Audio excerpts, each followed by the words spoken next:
Shalom saudara dikasihi Tuhan. Kiranya Tuhan memberkati Bapak Ibu seluruh para pendengar dimanapun berada. Pengantar tidur pada saat hari ini saudara. Kita yang membahas perselisihan Paulus dan Barnabas yang berdampak besar bagi Injil. Kita baca dalam Kisah Para Rasul 15 ayat 39 sampai 40. Hal itu menimbulkan perselisihan yang tajam, sehingga mereka berpisah, dan Barnabas membawa Markus juga sertanya berlayar ke Siprus. Tetapi Paulus memilih Silas, dan sesudah diserahkan oleh saudara-saudaranya itu kepada kasih karunia Tuhan. Paulus dan Barnabas adalah teman baik dan mitra pelayanan. Barnabas mengenal dan dekat dengan Paulus sejak masih muda.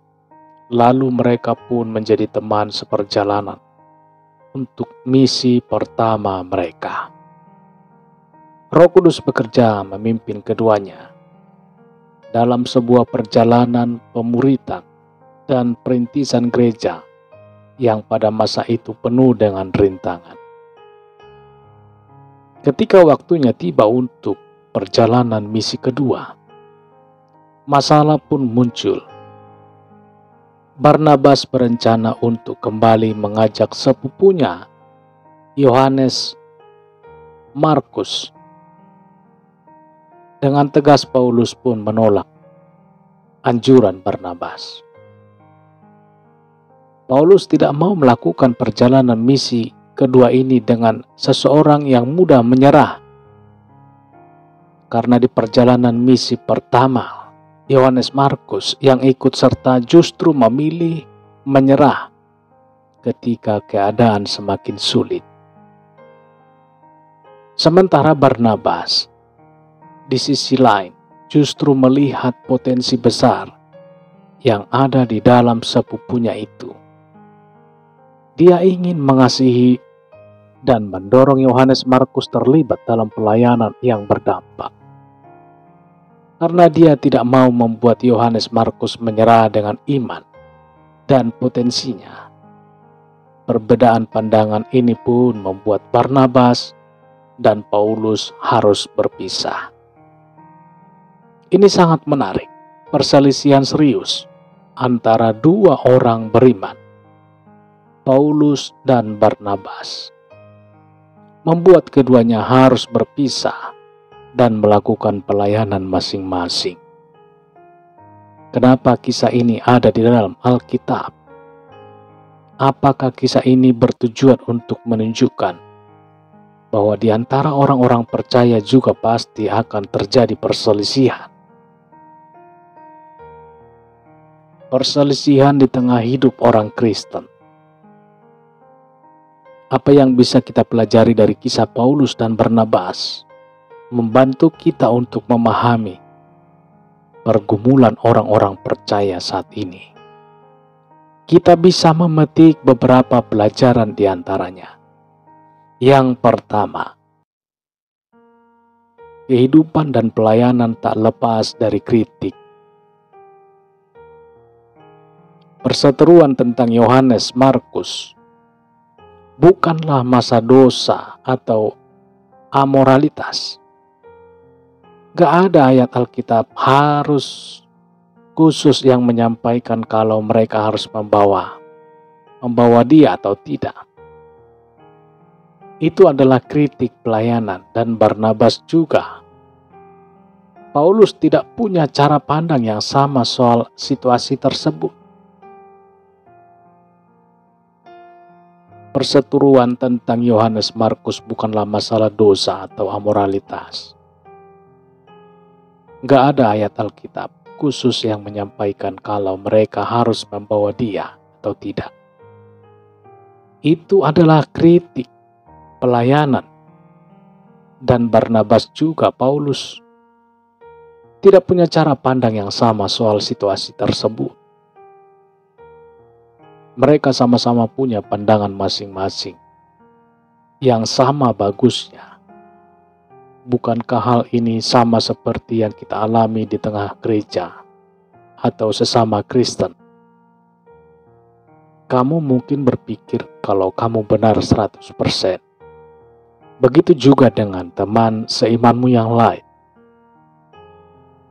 Yang kedua, seringkali kita berjuang untuk menemukan keseimbangan yang tepat antara kasih dan kebenaran. Paulus adalah orang yang sangat radikal terhadap kebenaran.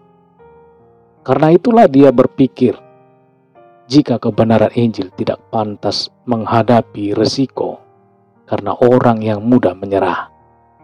Sementara Barnabas adalah sosok yang sangat pengasih. Kasih Kristus terlalu penting untuk tidak ditawarkan kepada sepupunya. Sama halnya seperti kita. Di dalam hidup ini, kita seringkali berada dalam dilema, pilihan antara kasih dan kebenaran. Dan kita membutuhkan kedua-duanya. Yang ketiga, orang percaya bisa tidak sepakat tanpa merasa kepahitan atau menjadi musuh. Paulus dan Barnabas memutuskan untuk tidak melakukan pelayanan bersama lagi, tetapi mereka tetap masih saling mengasihi dan mendukung. Mereka tidak menjadi musuh bebuyutan. Mereka masih bersaudara dalam Tuhan dan rekan satu tim untuk pekerjaan kerajaan.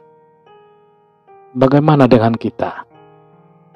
Waktu kita tidak sepakat dengan teman, rekan kerja, atau pendeta kita, bisakah kita masih tetap menjadi teman bagi mereka? Bisakah hubungan kita tidak berubah? Kepahitan adalah kanker bagi jiwa. Tuhan benci dengan kepahitan, karena hanya akan menghancurkan kehidupan banyak orang. Yang keempat, kalau kamu mau menemui jalan buntu, menyerahlah kepada pemimpin. Kalau kamu menemui jalan buntu, menyerahlah kepada pemimpin. Siapa sebenarnya menang dalam kisah perselisihan Barnabas dan Paulus?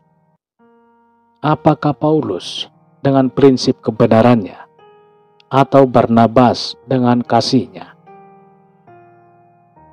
Alkitab tidak menyampaikan siapa yang benar dan siapa yang salah secara spesifik.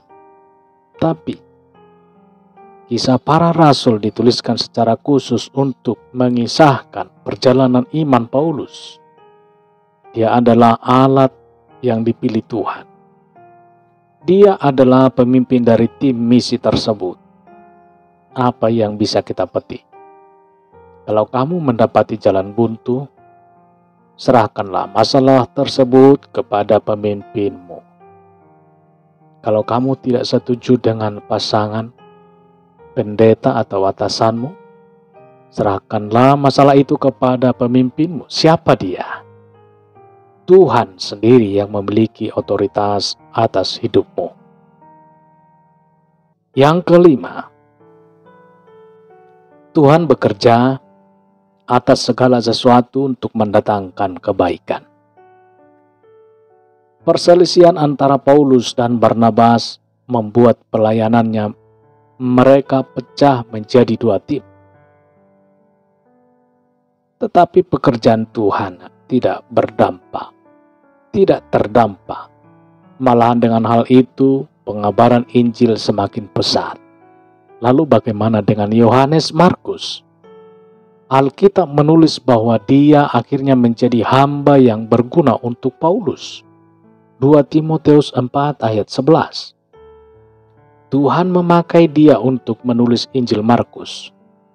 Baik teguran Paulus maupun dukungan dari Barnabas telah berhasil membuat Yohanes Markus menjadi pribadi yang berguna. Kita pasti akan menghadapi perselisihan dan ketidaksepakatan dalam hidup kita. baik dalam pekerjaan, baik dalam pelayanan, bahkan pernikahan maupun di tengah keluarga. Semua itu wajar.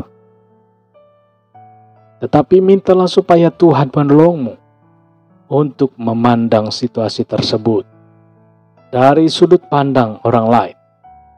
Mintalah supaya Tuhan menolongmu untuk mengembangkan keseimbangan yang sehat antara kasih dan kebenaran. Jangan biarkan hatimu menjadi pahit. Sesama orang percaya bisa tidak saling sepakat, tetapi bukan berarti harus saling membenci. Mungkin kamu sedang berselisih dengan seseorang saat ini dan membuatmu harus meninggalkan pekerjaan, meninggalkan pelayanan, atau bahkan gereja. Mungkin kamu mulai kesal dan kepahitan. Akuilah apa yang kamu alami saat ini dan minta kerendahan hati dari Tuhan supaya kamu bisa memperbaiki hubunganmu dengan orang lain, sehingga kasih dan kebenaran Tuhan tetap tinggal di dalammu. Puji Tuhan, saudara. Demikian bacaan firman Tuhan pada saat hari ini. Tuhan Yesus memberkati. Selamat beristirahat. Sampai jumpa dalam kesempatan berikutnya. Haleluya. Amin.